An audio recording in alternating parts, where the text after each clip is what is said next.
So the Navy now is in full-blown cover-up mode. I'm sure everyone has seen the video of the Fitz being moved into dry dock, all the camera angles being very suspiciously away from the starboard side, unless they are at a huge distance, but it's not going to matter anyway, because they have also announced that over the last 3 weeks, Navy underwater welding teams have gone down and put patches all over the damage. Because, of course, that is necessary to stabilize the hull so that the ship could be moved.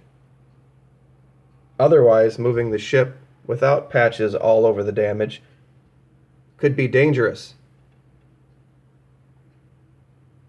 Unless, of course, you're willing to believe that when a terrorist in 2000 put 700 pounds of high explosives into a boat, sailed it up to point-blank range,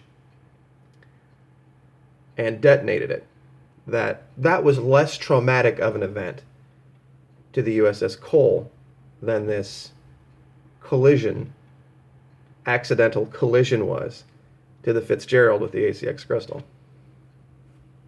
That's what they're having you believe. That just this accidental, oh my gosh, can't believe it happened, we bumped into a cargo ship at night because we weren't paying attention collision. Just beyond the ability of my mind to comprehend how the Navy can think we're that stupid. And you don't even have to take it from me about the damage. Here's somebody who has a little bit of authority. As far as damage, I think this was greater damage compared to the USS Cole. Chief Andre Sutherland, a damage controlman, told Stars and Stripes on June 19th he participated in emergency response efforts after the October 2000 bombing that killed 17 Americans and injured 39.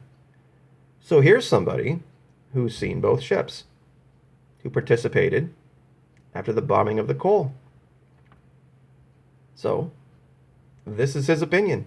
The damage to the Fitz is greater than the damage was to the Cole. But the Cole didn't have to have patches welded all over it, even though there was a giant gaping hole in the hull.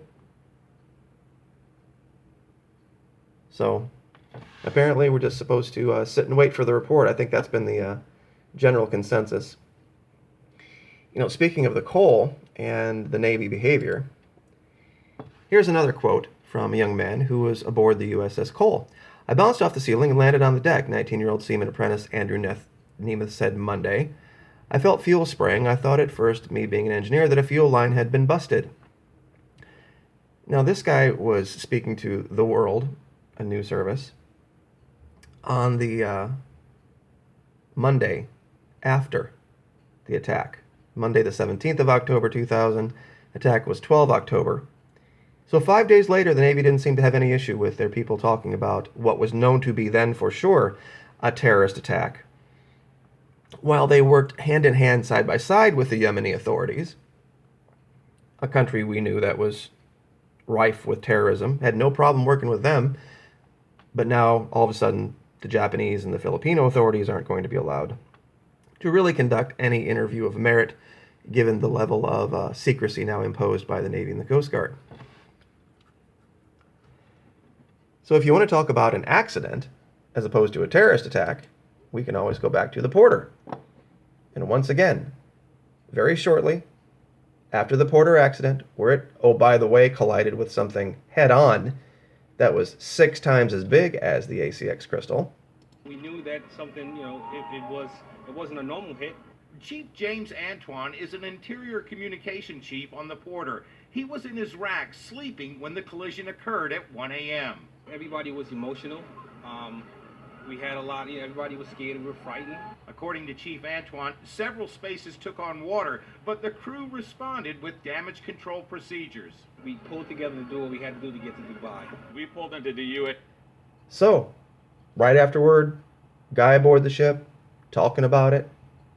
And here's the most unbelievable thing. The most beyond comprehension believable thing. The damage to the Fitz is described as such.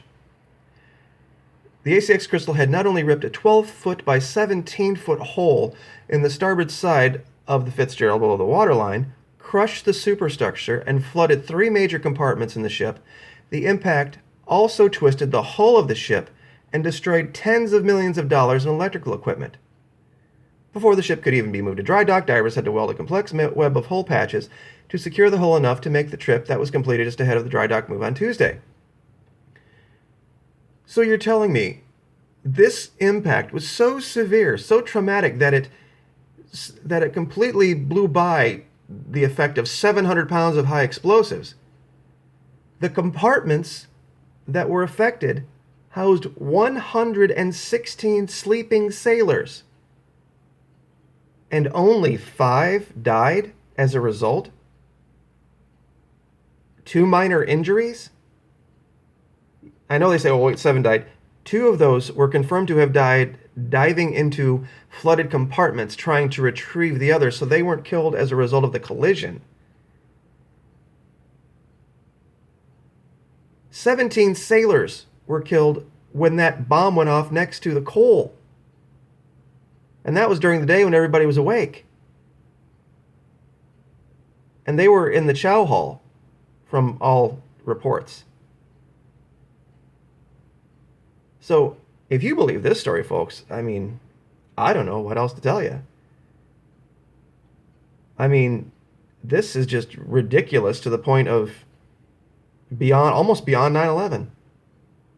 If you could actually believe this idea that the damage to the Fitz was so great that it was beyond what terrorists could do with 700 pounds of explosives, twist the hull, damage the superstructure, puncture it below the waterline this way, to the point where they still, when you were watching the dry dock maneuver, they were still, even with the patches, having to pump water out while they moved it. That this was the result of some bulbous bow below the waterline of a container ship, when we can show you with the Porter what happens to a destroyer when it hits a container ship. Head on. Well, it wasn't a container ship, but it was an oil tanker. 6 times as big. I just, the Navy just keeps digging in deeper and deeper and deeper and deeper. So, another story for the American people just to absorb and move on with our lives. So, thank you everyone for the video watches and likes. I really appreciate it. Like, share, subscribe. We'll see you next time.